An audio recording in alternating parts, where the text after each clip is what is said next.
네, 잘 지내고 계시지요?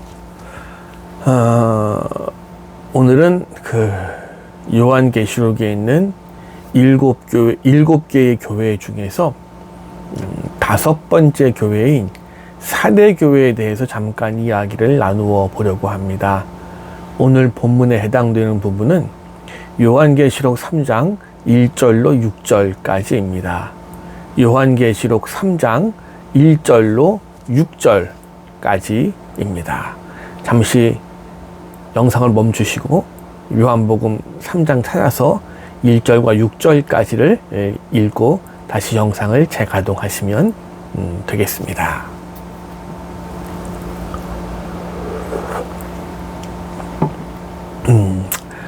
이런 이야기가 있습니다. 제2차 대전 때 전쟁에서 부상을 당한 독일입니다. 독일의 한 병사가 있었습니다. 군인병원으로 가서 치료를 받으라는 명령을 받고 4시간 걸려서 병원에 도착을 합니다.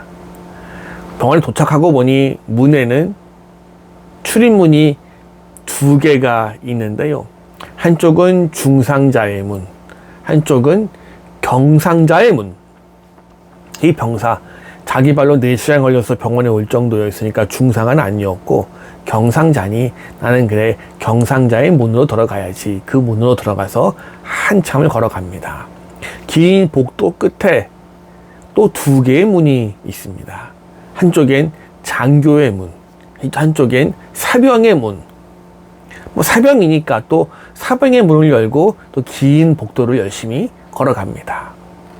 한참 걸어갔더니 또 2개의 문이 있습니다. 한쪽엔 나치당원의 문, 비당원의 문. 본인은 나치당원이 아니다 보니 당연히 비당원의 문을 열고 들어갔습니다. 그리고 깜짝 놀랍니다. 문 열고 나왔더니 병원이 아니라 병원 바깥 허허벌판으로 연결되어 있더라는 겁니다. 실망해서 집에 돌아온 이 병사에게 어머니가 묻습니다. 치료 잘 받고 왔니? 아들이 말합니다. 치료는 받지 못했지만 아주 크고 화려하게 구성된 큰 조직은 잘 보고 왔습니다. 라고요. 병원이란 이름은 있습니다만은 거기에는 환자의 생명과 부상당한 아픔을 치료해주고자 하는 사람은 없던 거지요. 형식과 절차는 까다로웠는지 모르지만 거기 어디에도 부상당한 병사를 치료하고자 하는 따뜻한 사랑은 어디에도 없었습니다. 오늘날 우리가 살아가는 사회 조직 역시 거의 완벽한 구조의 조직과 명령 체계를 따라서 움직이기 마련입니다. 아니 어쩌면 오늘날 좀 이렇게 말하면 좀 언짢으실 수 있겠습니다만은 오늘날 대부분의 교회도 하나님의 영에 의해서 이끌림을 받기보단 조직의 힘에 의해 움직여가고 있을지도 모르겠습니다. 주일이 되면 다행히 아직 저희야 큰 교회가 아니니까 그런 모습은 찾아보기 힘듭니다만은 어느 정도 사이즈가 되다 보면 주일 때 많은 교회 구성원들은 바쁘고 분주하게 움직입니다. 왜요? 자신에게 주어진 임무를 분담해야 하니까. 그러다 보면 형제나 자매와의 만남도 다른 사람들과의 만남도 그냥 사무적이고 형식적인 만남이 되기가 쉽습니다.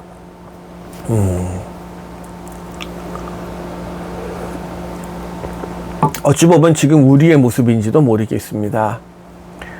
코로나19 때문에 주일날 함께 모여 식사도 하지 못하고 예배 마치고 나면 마스크 쓰고 있다 보니 긴 이야기도 나누지 못하고 그저 인사하고 헤어지기 바쁘지 않습니까? 그래도 예전에는 함께 식사하면서 속에 있는 이야기도 나누기도 하고 이런저런 이야기를 나눌 시간이 많이 있었습니다만은 안타깝기만 합니다. 빨리 코로나가 물러가고 다시 예전의 우리의 모습으로 돌아갈 수 있기를 소망해 봅니다.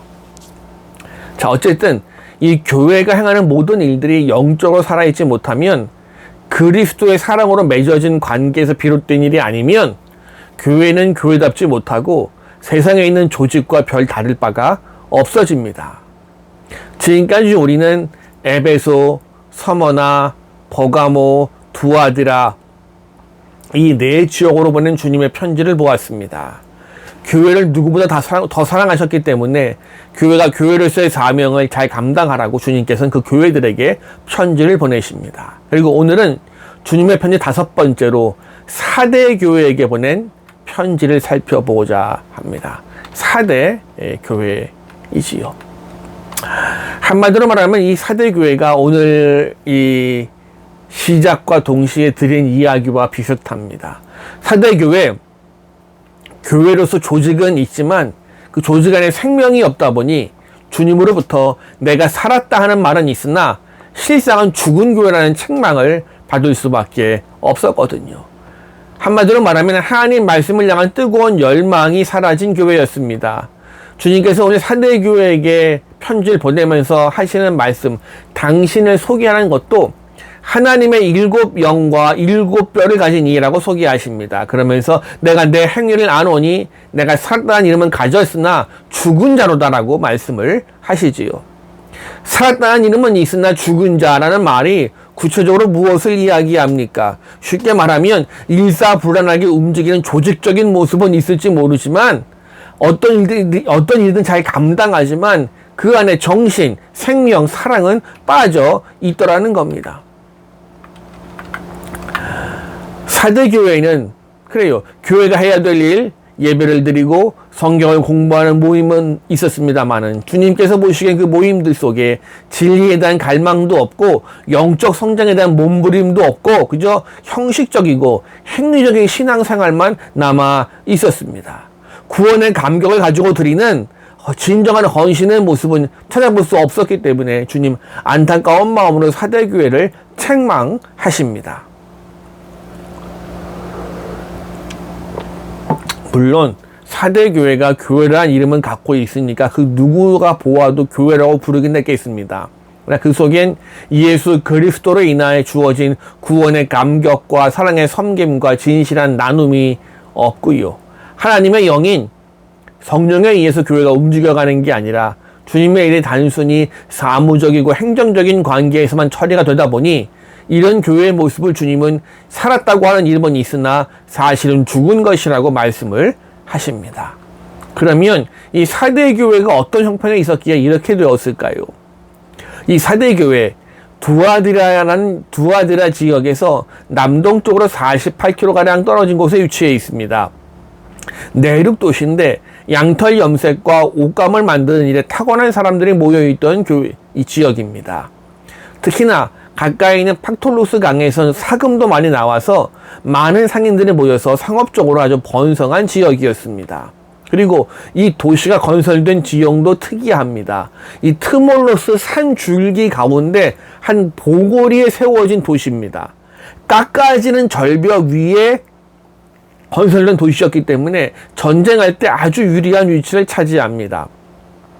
실제로 이 도시가 건설된 절벽의 높이가 약 450m 위에 있다 보니 깎아지는 절벽에 도시가 있으니 이 도시를 침략하는 게 쉽지가 않았겠지요. 자, 그래도 아무리 난공불락의 요새라도 무너지지 않을 수 없었겠지요. 페르시아의 고레스 왕에게 점령을 당했고요. 헬라의 안티오코스라는 장군에게도 한번 또 점령을 당합니다. 그리고 이 도시를 정복한 정복자들은 이 도시의 이 지리적 위치의 중요함을 알았기 때문에 이 도시 거민들이 자신들의 통치를 잘 받아들이게 하기 위해서 이른바 우민화 정책을 펼치게 됩니다. 공부를 시키지 않고 단순하고 복잡하지 않은 일거리를 제공해서 그들의 삶이 아주 단순해지게 만들어 버립니다. 많은 사람이 그 결과 많은 사람이 가지고 있던 강인한 정신력은 사라지고 무기력하고 자포자기하고 무슨 일이든지 쉽게 흥미를 잃어버리는 생동감 없는 그런 성향으로 발전되고 말지요. 그런 도시기 분위기 속에 4대 교회가 있었으니 이 교회도 역시 믿음 안에서 역동적인 삶을 살기보단 대충 살아가는 교회가 되고 말았습니다. 주님은 분명히 이 땅의 교회들에게 말씀하시기를 너희는 세상의 소금이요 세상을 밝게 비추는 빛이라고 말씀하셨습니다마는 오늘날의 많은 교회도 그렇게 살아가지 못합니다. 교회와 성도들을 향한 주님의 뜻은 더 진취적이고 적극적인 삶의 자세로 하나님 나라를 확장하고 생명을 살리는 게 교회의 역할인데, 이 시대의 교회는 세상의 소금과 빛이 아니라 그저 명맥만 이어가는 교회가 되고 있지는 않습니까? 하나님이 원하신 그리스도인의 삶도 마찬가지입니다. 하나님이 원하신 교회의 모습과 같습니다. 세상을 변화시키고 세상의 사람들에게 영향을 끼치는 그런 성도와 교회가 되기를 원하십니다. 그런데 사대교회, 세상에 아무런 영향도 끼치지 못하고 있다 보니 우리 주님으로부터 내가 살았다는 이름은 있으나 실상은 죽은 교회라는 책망을 받게 되었네요. 수많은 영혼을 구원해야 될 구원의 방주로서 교회의 사명을 감당하지 못하고 그냥 살아왔으니 주님께 책망을 받습니다. 오늘 사대교회에 나타난 주님의 모습은 7영과 7별을 가진 분으로 설명됩니다. 7영이라는 건 하나님의 영이 성령을 가르치는 것이고, 이 땅의 모든 교회를 지키고 돌보아야 될 천사를 상징하는 7별을 가진 분으로 표현되고 있습니다. 여기서 가졌다는 말은 성령의 역사와 천사의 활동도 주관하는 분이라는 뜻입니다. 아무튼 7영과 7별이라는 것은 결국 교회의 모든 걸 살피시고 돌보시는 권세 있는 주님의 모습을 떠올리시면 되겠습니다. 오늘 우리의 믿음의 현장은 어떻습니까? 나는 예수 그리스도에 대한 온전한 믿음의 헌신으로 살고 계십니까? 우리의 교회는 하나님의 영에 이끌리기에 복음을 위해서 역동적으로 움직이고 있습니까? 오늘 주님께서 이 사대교회에게 원하시는 것도요, 거대한 규모의 교회도 아니고 철저한 조직력으로 무장된 교회도 아닙니다. 주님이 원하시는 건 그저 하나님의 영에 이끌림 받는 살아있는 교회입니다. 자, 그런데 오늘 주님이 이 교회에게 책망하며 편지를 보낸 것도 살았으나 죽었다는 교회 같지만 그래도 그 안에서 하나님의 귀한 믿음 갖고 살아있는 성도들이 있으니까 그들을 바라보면서 위안을 얻기도 하고 이제 더 힘내자고 이 편지를 쓰십니다. 그럼 이제 우리가 주님이 주신 생명을 얻고 그 안에서 살아갈 수 있는 방법들이 무엇이 있겠습니까? 첫 번째, 내가 복음을 들었을 때 가졌던 감격과 기쁨을 잊지 말아야 합니다. 내가 복음을 어떻게 받았으며 어떻게 믿었는지 지금 한번 잠시 떠올려 보시길 원합니다. 사람은 과거의 아름다운 경험 아니면 힘들었던 것을 떠올리면서 현재의 어려움을 극복하는 경우가 많습니다. 오늘 나는 십자가를 바라보면서 가졌던 구원의 감격이 다시 한번 나를 세우게 될 줄로 믿습니다.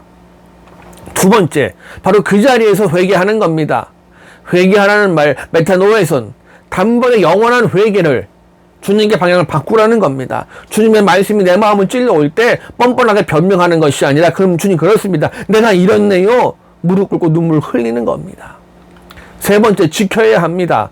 하나님의 말씀, 즉 세상의 여러 가지 도전으로부터 교회를 지키고 진리의 말씀을 지키고 믿음을 지키는 겁니다. 어떻게 해요? 말씀에 내가 순종할 때 가능한 줄로 믿습니다. 그 다음 마지막으로 일깨워야 합니다. 일깨우라는 이야기는 주의하라, 조심하라는 겁니다. 이 사대교회가 위치한 지역 교회가, 이 도시 자체가 해발 450m 절벽 위에 지어진 도시라고 그랬지요. 근데 이 도시가 어떻게 무너졌을까요? 전해진 자료에 따르면 페르시아의 고레스 왕이 이 성을 2주 넘게 공격했지만 넘어갈 방법이 없는 겁니다. 그런데 우연찮게 한 가지를 보게 됩니다. 위에 지키던 사대성의 병사 한 명이 실수로 쓰고 있던 투구를 절벽 밑으로 떨어뜨립니다. 보니까 나중에 이 병사가 몰래 그 투구를 찾으러 내려왔네요. 즉 투구를 찾기 위해 숨겨진 정상적인 공격 루트 말고 숨겨진 길이 있던 거지요. 이걸 확인하고 그 길로 공격해서 성을 무너뜨리게 되었다는 이야기가 전해집니다. 오늘 주님께서 말씀하신 일깨우라 하시는 말씀도 조심해라, 방심하지 말라는 겁니다. 주님이 이렇게 간절하게 말씀하시는 건 바로 4절 말씀 보니까 옷을 더럽히지 아니한 자 몇 명이 내게 있어 흰옷을 입고 나와 함께 다니리니 그들은 합당한 자인 연고인이라는 말씀처럼 옷을 더럽히지 않은 몇 사람을 위해서 이런 충고의 말씀을 하시는 거지요. 옷을 더럽히지 아니했다는 말은 세상의 유혹에 물들지 아니하고 예수 그리스도에 대한 믿음의 열정과 구원의 감격을 가진 성도들로서 믿음을 지키며 살아가는 사람들을 말합니다. 이 당시 너무도 문제가 많았던 우상 숭배에 빠지지 않고 하나님을 진실로 경유하던 성도들이 있습니다. 재미있는 건 이 당시 기록에 따르면 이 사대 지역에선 옷이 지저분하면 시민의 명단에서 빼버렸다고 합니다. 즉 로마의 식민지로서 로마의 시민으로 품위를 지키며 살아야 되는데 입고 있는 옷이 지저분하고 깨끗하지 못하면 너 더 이상 시민 아니야. 이 정도였던 거지요. 그럼 우리는 이 땅에 살아가면서 예수 그리스도의 사람으로서 품위를 유지하고 살고 계십니까? 이 땅을 살아가는 거룩한 하나님의 백성으로서 거룩한 모습을, 영적인 기품을 가지고 있습니까? 사대 지역에 살아가는 사람들은 옷이 지저분하면 로마 시민의 명예를 깨트렸다고 시민 명부에 삭제했는데 우리는 내가 지금 입고 있는 육신의 옷도 옷이지만 내 영적인 옷은 깨끗합니까? 영적인 옷, 즉 하나님의 백성으로서 온전한 삶을 살아갈 때 주님께서 복을 주실 텐데, 그치, 오늘 보면 5절 말씀에 나옵니다. 흰 옷을 입을 것이요 내가 그 이름을 생명책에서 결코 지우지 아니하고 그 이름을 내 아버지 앞과 그의 천사들 앞에서 시인하리라 라고 말입니다. 흰 옷은 하나님의 영광과 승리를 의미하는 말 아닙니까? 즉 예수 그리스도의 구속의 피로 거듭난 영혼으로 살게 될 것이라는 이야기입니다. 또 생명책에서 이름을 지우지 않는다는 것도 예수 그리스도의 관계가 계속 이어져 감을 이야기합니다. 왜 요즘은 그런 말 잘 안 쓰는 것 같습니다만은 예전에는 자녀들이 말썽 심하게 부리면 가끔 부모님들이 하는 말이 있죠. 어머니 아버님들, 야 저놈 시키고 호적에서 파버려. 실제로 파진 않겠습니다만은 또 재미있는 게 호적 등본을 떼어보면요, 돌아가신 분, 사망자는 붉은색 펜으로 X자를 그려놓습니다. 이런 거지요. 지우지 않는다는 겁니다. 내 아버지와 천사들 앞에서 시인한다는 겁니다. 시인한다, 호모로게스인데 이는 법정에서 진술된 그 모든 걸 내가 인정한다는 법정 용어입니다. 마지막 심판날에 우리를 하나님과 천사들 앞에서 주님께서 너 내 백성이야 확증해 주신다는 약속이네요. 그렇습니다. 이 세상의 많은 우상들과 유혹의 물결 속에서도 믿음으로 승리한 자들에겐, 예수 그리스도의 구원의 감격이 넘치는 사람들에겐, 또 우리 주위에서 우리를 유혹하는 유혹에 빠지지 않고 우상 숭배나 이단에 빠지지 않고 내 신앙의 옷을 잘 유지하는 사람에겐 주님 하나님 나라의 생명책에서 그 이름을 꼭 지켜주시겠다 약속하셨습니다. 그러나 믿음 안에서 제대로 살아가지 못하는 사람들, 살았다는 이름은 가졌으나 영적으로 죽은 자를 가진 사람들에게 주님 다시 한번 권고하십니다. 너는 일깨워 그 남은 바 죽게 된 것을 굳게 하라고요. 남은 바 죽게 된 것을 굳게 하라, 이것은 명분만 그리스도인이라고 하는 너 정신 차려서 하나님 떠났음을 인정하고 회개하고 마음을 굳게 함으로 새로운 변화를 받으라는 이야기입니다. 다시 한번 예수 그리스도로 인해서 나에게 주어진 생명의 삶을 기억하고 돌이켜서 너의 구원을 다시 붙잡으라는 이야기입니다. 자신의 신앙을 돌아보아서 빨리 회개할 건 회개해서 하나님 앞에서 새로운 은혜 경험하며 살아가라는 거지요. 주님은 무엇보다 교회가 교회답게 되어지기를, 성도가 성도다워지기를 원하십니다. 그냥 원하기는 이 주님의 소원을 이루어 드리며 살아갈 수 있기 원합니다. 하나님의 영광을 선포하며 살아갈 수 있기 원합니다. 이 땅에 하나님의 나라가 온전히 확장되어지고 수많은 영혼들이 주님께 돌아서는 그 모습을 꿈꾸어 보면서 내 자신의 믿음을 돌아보면서 살아가는 귀한 성도들 되어지시기를 주님의 이름으로 간절히 축원합니다. 기도하지요. 하나님, 그렇습니다. 때는 우리의 신앙이 살았는지 죽었는지 애매할 때도 있음을 고백합니다. 아니 살아있지만 죽은 것과 별반 다를 바 없을 때도 있었음을 고백합니다. 주님이시여 이 시간 다시 한번 우리 마음속에 주님을 향한 첫사랑을 회복하게 하여 주옵소서. 내 구원의 감격의 기쁨을 되새기게 하시고 주님의 말씀이 내 마음을 찔러올 때 회개하며 돌이키게 하여 주옵소서. 그리하여서 이 땅에서 정말 그리스도인다운 모습으로 교회다운 모습으로 세워져 가기 원하오니 주님이시여 저희들의 모습을 기억하고 받아 주옵소서. 감사를 드리며 우리 주 예수 그리스도의 이름으로 기도드렸습니다. 아멘. 예, 감사합니다. 오늘 여기까지만 하겠습니다.